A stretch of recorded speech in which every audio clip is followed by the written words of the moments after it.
Hello folks. Now then, a little interesting ditty here today, a bit of data that doesn't seem to be known, to be quite frank. It's a story about the release of four geezers, but from a language. It's interesting. So, this is taken from A Child's History of England by Charles Dickens. Okay, and it's in relation to Queen Elizabeth I. So he says, Queen Elizabeth was 25 years of age when she rode through the streets of London from the Tower to Westminster Abbey to be crowned. Her countenance was strongly marked, but on the whole commanding and dignified. Her hair was red and her nose something too long and too sharp for a woman's. She was not the beautiful creature her courtiers made out, but she was well enough, and no doubt looked all the better for coming after the dark and gloomy Mary. That's Bloody Mary. She liked to kill everybody. She was well educated, but a roundabout writer, and rather a hard swearer and coarse talker. That's a typical English bird, I have to say. She was clever, but cunning and deceitful, and inherited much of her father's violent temper. And of course, her father was Henry VIII, and her mother was Anne Boleyn. Now, here's an interesting concept that a lot of people, again, are not aware of, but the Boleyn sisters were from Denmark, and they were known to be extremely powerful witches. One to keep in mind there. Because I suppose we're looking for the creeping of the occult into what we would have known then as Christendom. I mentioned this, so he's talked about her violent temper of her father Henry. He says, I mention this now because she has been so overpraised by one party and so overabused by another, that it is hardly possible to understand the greater part of her reign without first understanding what kind of woman she really was. She began her reign with the great advantage of having a very wise and careful minister, Sir William Cecil, whom she afterward made Lord Burleigh. Lord Cecil, the Cecils. I've looked into them over the years, and no, I don't agree that these guys, wise may be, but perhaps not in relation to what we would want in England. Altogether, the people had greater reason for rejoicing than they usually had, when there were processions in the streets, and they were happy with some reason. All kinds of shows and images were set up. Gog and Magog were hoisted to the top of the temple bar, and, brackets, which was more to the purpose, close brackets, the corporation dutifully presented the young queen with the sum of 1,000 marks in gold, so heavy a present that she was obliged to take it into her carriage with both hands. So the Crown Corporation is giving her gold. Nothing is for nothing. Remember that. Now, the interesting bit. The coronation was a great success, and on the next day, one of the courtiers presented a petition to the new queen, praying that it was the custom to release some prisoners on such occasions. So at the coronation, it was tradition that prisoners were released. America have took that on with the pardons that each president tends to carry out. Americans are so more English than anything else, you know, as at the core. Not the United States of America, but Americans. Real, true blood Americans, you know. People can say what they wish, but when it comes to all that was going on in Europe in the days of America, the Americans themselves preferred what was the English. Not the British, the English constitutional rights and freedoms in the common law. And of course, the biblical ultimate jurisdiction of a man. It says, the coronation was a great success, and on the next day, one of the courtiers presented a petition to the new queen, praying that it was the custom to release some prisoners on such occasions. She would have the goodness to release the 4 evangelists, Matthew, Mark, Luke, and John, and also the Apostle St. Paul, who had been for some time shut up in a strange language, so that the people could not get at them.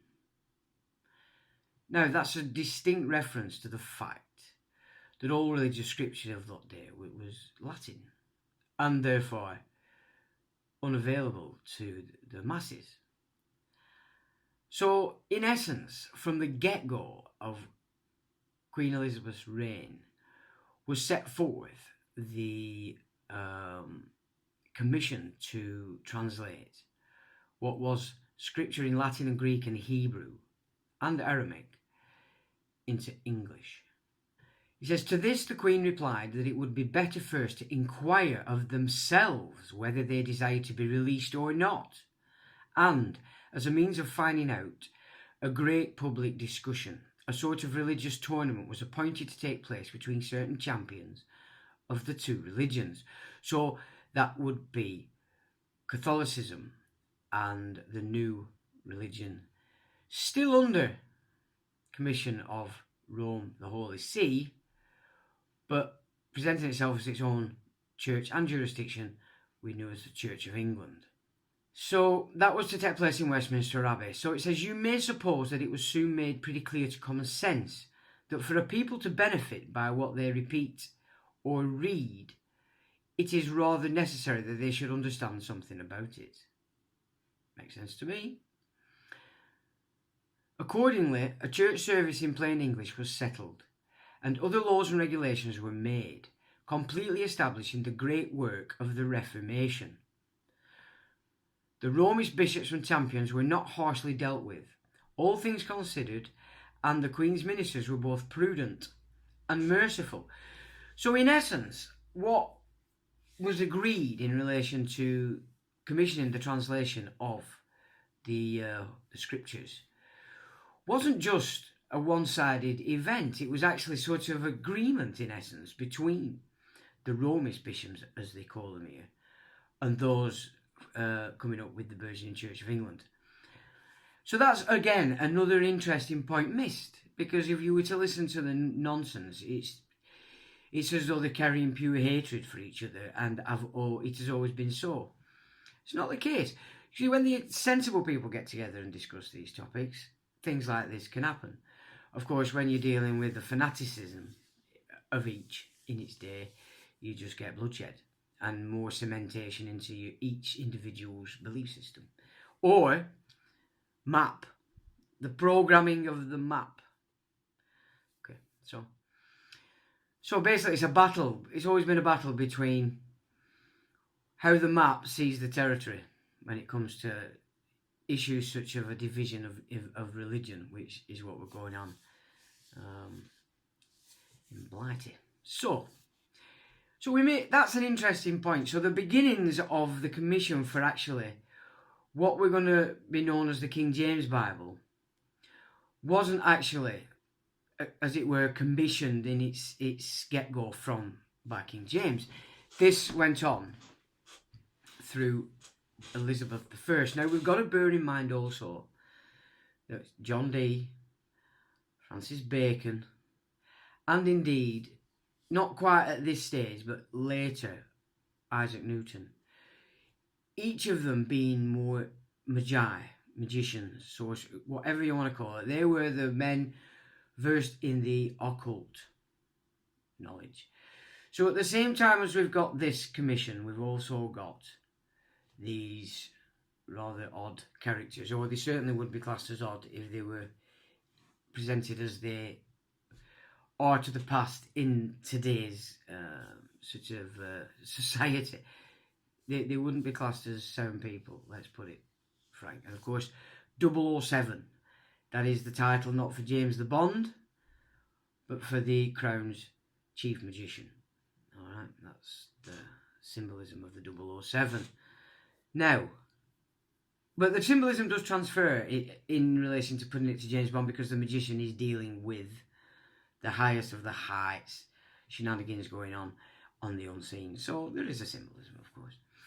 So, you know, if you're getting excited about James Bond and going to join MI5 and MI6, it's the wrong path, chaps. If you want to be 007, you've got to go through the occult, because that's what you've got to learn. So, it is important, these facts, because this is the territory, not the map, not what we think it is. See, Adam's brought us some great methods of explaining our own condition with the idea of what's in the map as opposed to what the territory is out there that we're all in. Regardless of what our map is, the territory out there is the same for us all.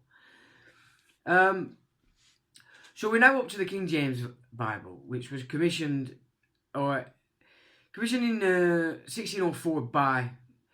So the essence of the translation was commissioned under Elizabeth, but the actual writing formulation of the actual Bible was commissioned by James in 1604. So we get on to the King James Version now, and it was first printed by John Norton and Robert Barker, both of King's Printer, and was the third translation into English approved by the English Church authorities.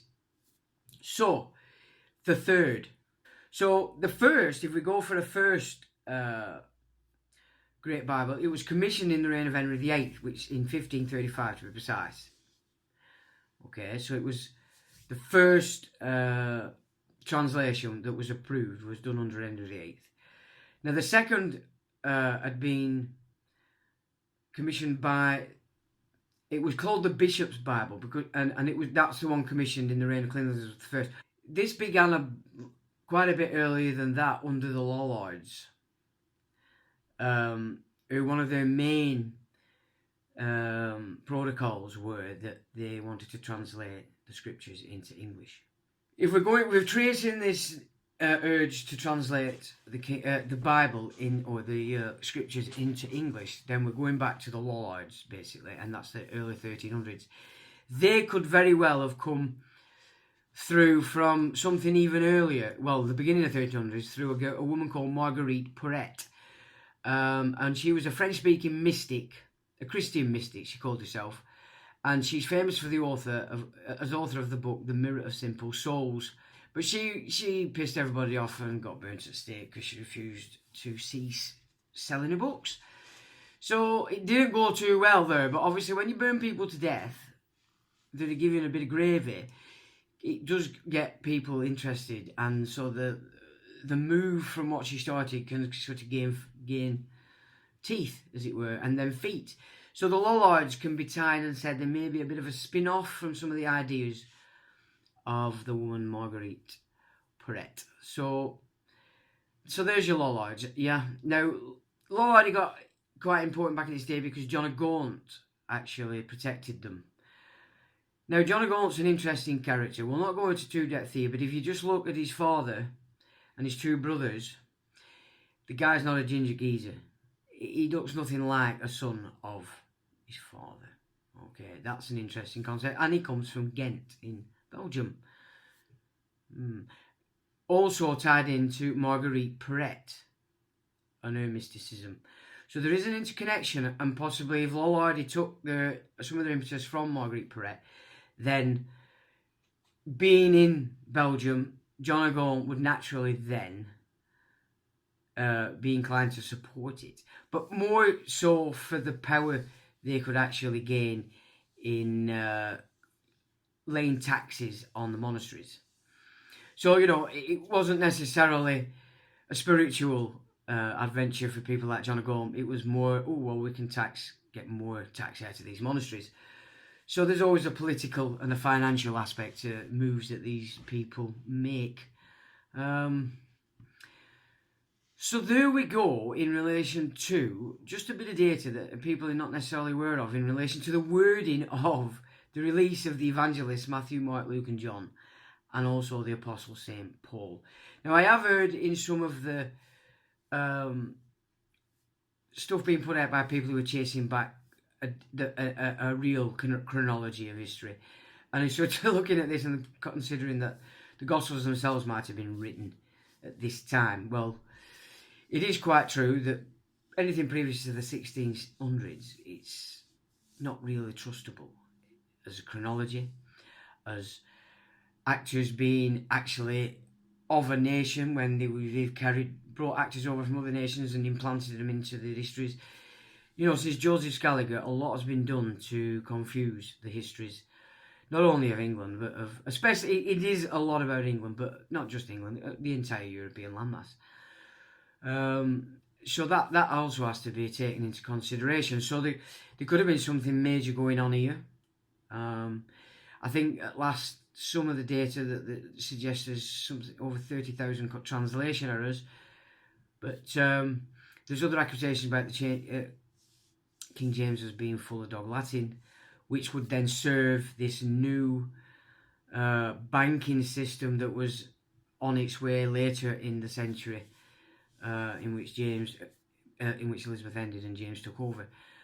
We've discussed the financiers of Elizabeth, which was the House Palavicini, on behalf of the Holy See, who financed Elizabeth to build a navy to rob or pirate all the galleons coming from South America to Spain with all the gold that they were thieving from the Incas and the silver.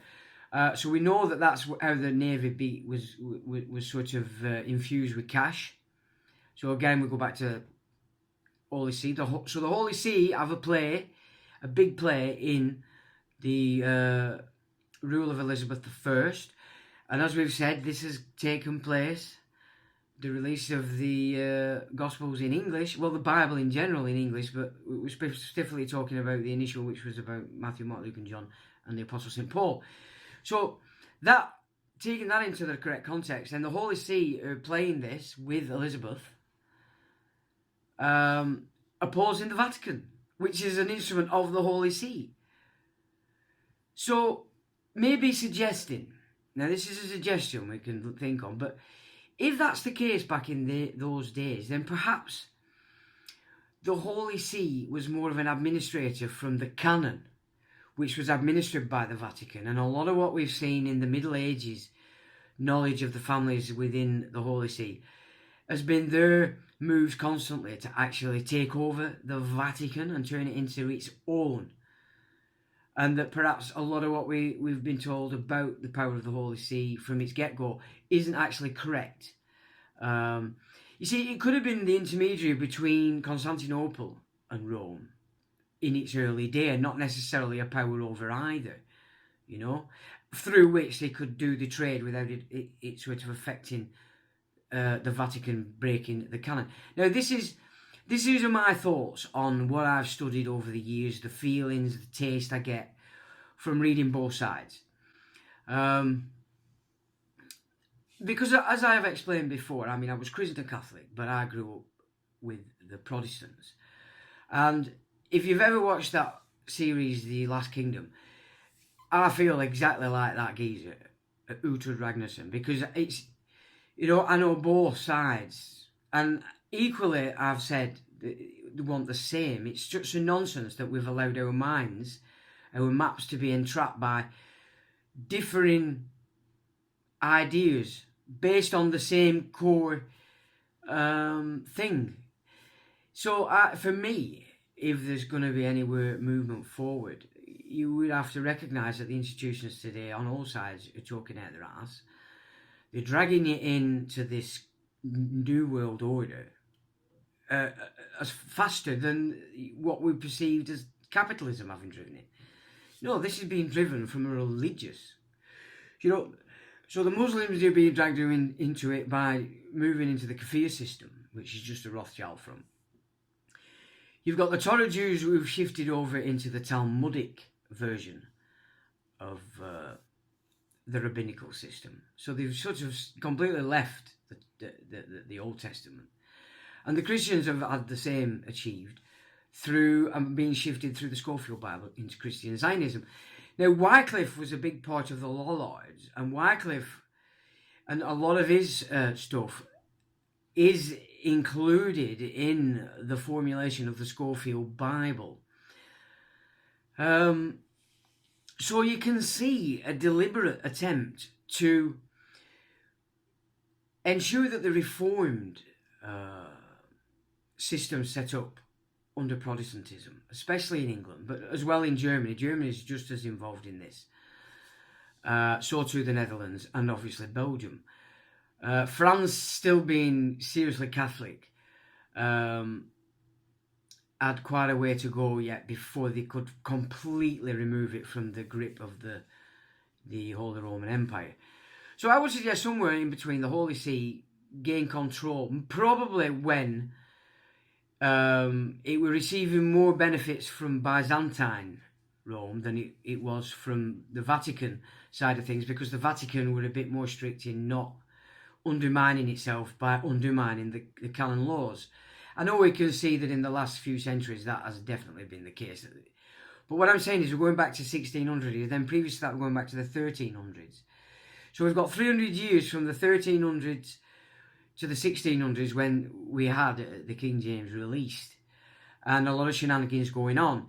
And obviously in these changes you've had all contrary cults and ideas, priesthoods, etc., putting their little bit in.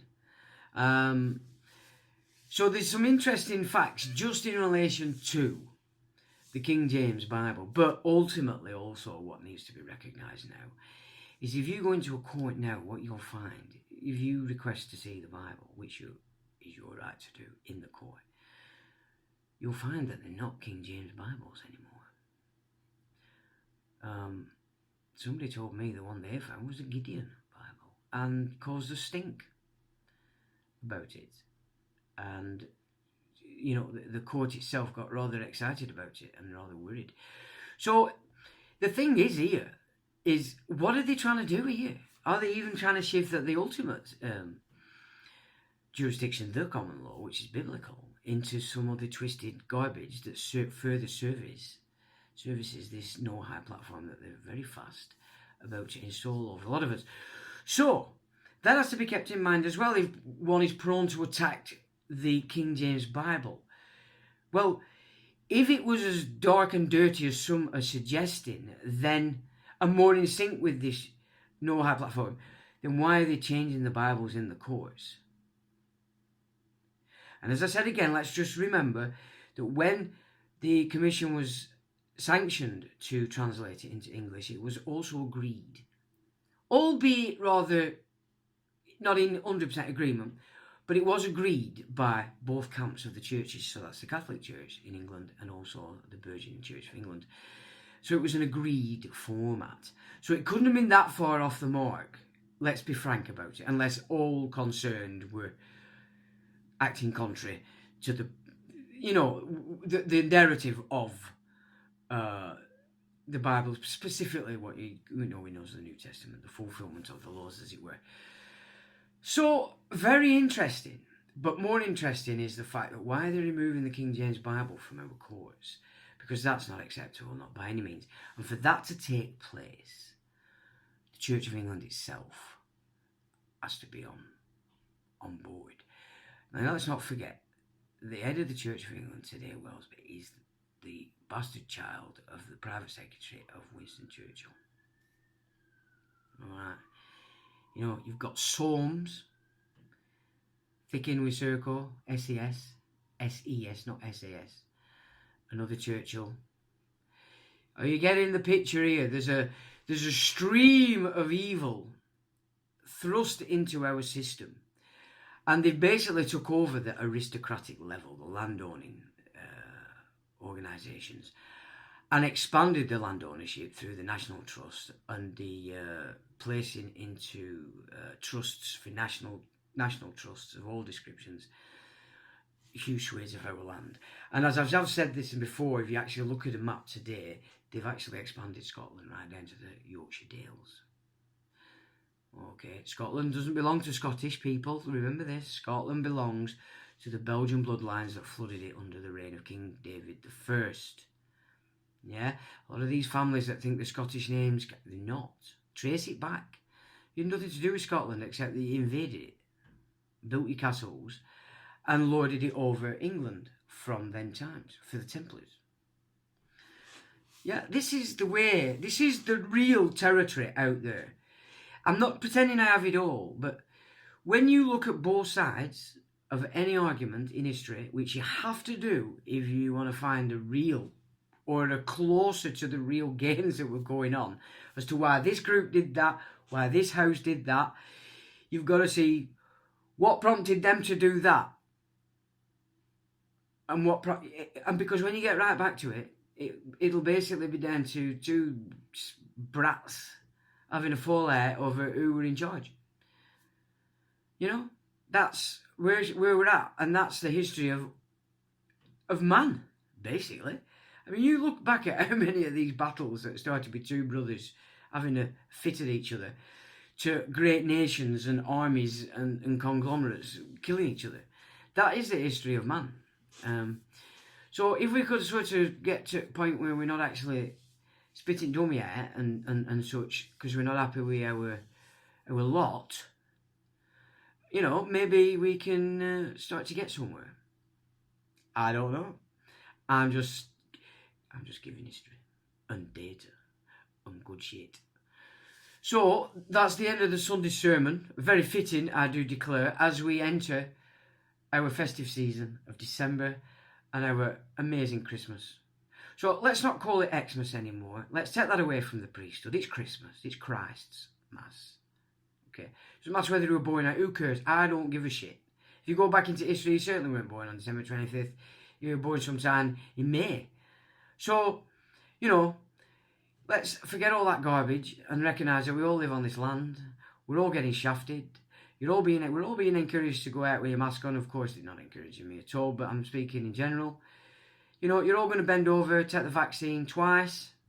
You're going to go onto the antibody courses, etc., because you are shitting yourself and you think this is the way out of it. It's not. The way out of it is to ignore the fruit bats. Okay, ignore the talking heads and get on with your lives. And let's not let it spoil December. Forget about the tears. Who cares about the tears? I don't care about the tears. I'm not listening. I'm not interested. I'm not taking any notice. If we all did the same, as has been the case since this second lockdown, where nobody in the north of England, apart from the Scousers, have locked down. Have the police been out there cut? No, they haven't. Do you know why? Because the streets belong to the people. It's always been so. The police were set up for a function, not to take the piss. So our police constables are being forced into positions that they shouldn't be in. And the forcing weapon is money. Yeah? We're all the same. Police, military, we're English, we're Scottish, we're Irish, we're Welsh. But don't tell them I said that. I'm getting excited and thinking they can get their country on. Anyway, and of course, if you are a guest in this nation from foreign climes, we know what your big party is up to. We're not stupid. Do you know what I'm saying? We're not. You know, you must get out of this thing thinking we're stupid. What we are in England is welcoming. To a point, you know, to a point. So, yeah, let's all just try and recognise that we're all existing together. It's not going to be good for anybody, as this game moves on, if you kowtow to it at any point. It's not. You will be fooled. That's the game. It's great deception, is all this. And there's diversions going off everywhere. Now they want you all to sell your gold because they're telling you Bitcoin's gone. Yeah, Bitcoin will become, if you all get rid of all your gold and you've not got it back. Because we can say to them, we don't like your Bitcoin, piss off, we're going back to our gold. And we can mint our own coins and chip our little bits of gold off. They have to get the gold out of the system. And now they want you to sell it for Bitcoin.